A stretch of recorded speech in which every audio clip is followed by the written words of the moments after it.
Il y a un joueur qui a été très très bon et qui est sorti du lot face au PSG, c'est Caramo. Je vous propose, en conférence de presse, il y a Eric Bédoué qui a évoqué Caramo, je vous propose de l'écouter.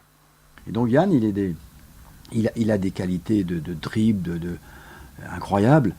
Et puis là, il est en train de travailler ça, il est en train de travailler les contre-efforts, les choses comme ça. Il est en grosse progression et c'est intéressant. C'est intéressant. Voilà, donc c'est court, c'est bref, les mais ça... moyens techniques.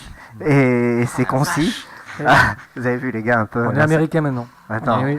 Donc juste avant, en fait, il parlait justement, alors juste pour, parce que moi, c'est justement, j'ai isolé ce passage-là.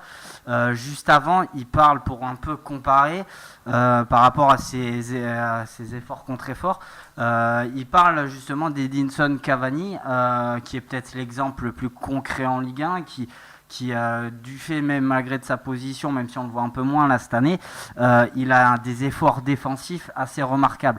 Donc voilà, Eric Bédoué a voulu comparer un petit peu, toute proportion gardée évidemment, mais le travail défensif de Cavani et ce qu'a pu faire justement Yann Caramo dimanche soir pardon.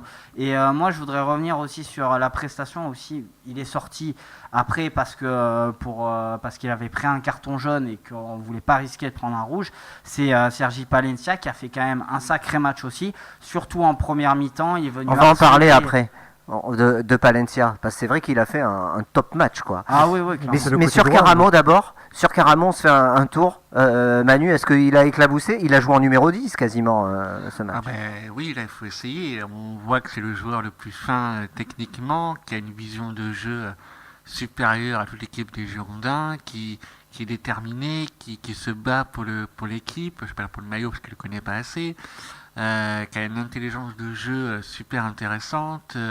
Oui, c'est le numéro 10 et c'est le leader d'attaque des Girondins. Il était partout face à Paris.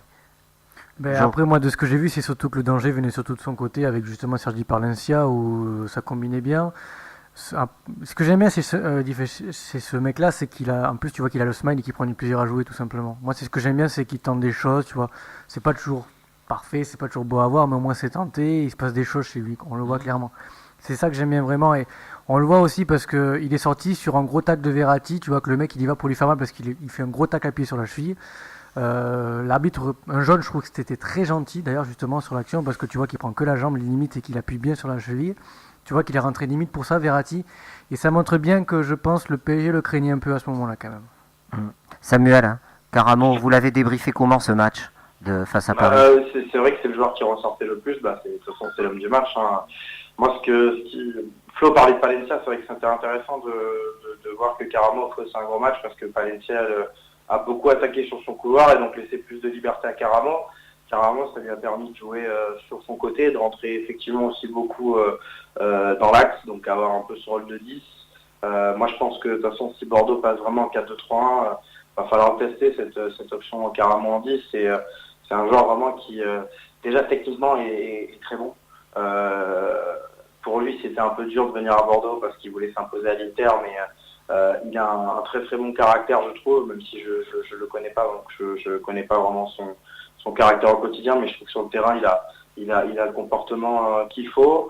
Et voilà, c'est un joueur techniquement qui est très doué, et puis surtout, et ça c'est très important, c'est un joueur intelligent qui chaque action, on a tendance des fois à avoir un peu sur les ailes en France des joueurs un peu tout droit, des joueurs qui réfléchissent pas lors du dernier ou de l'avant-dernier geste. Lui tout est maîtrisé, donc franchement c'est la seule chose que je peux vous dire, c'est qu'est-ce que ça fait chier qu'il soit prêté qu'un an, parce que franchement c'est un joueur qui a un très très bel avenir, je pense.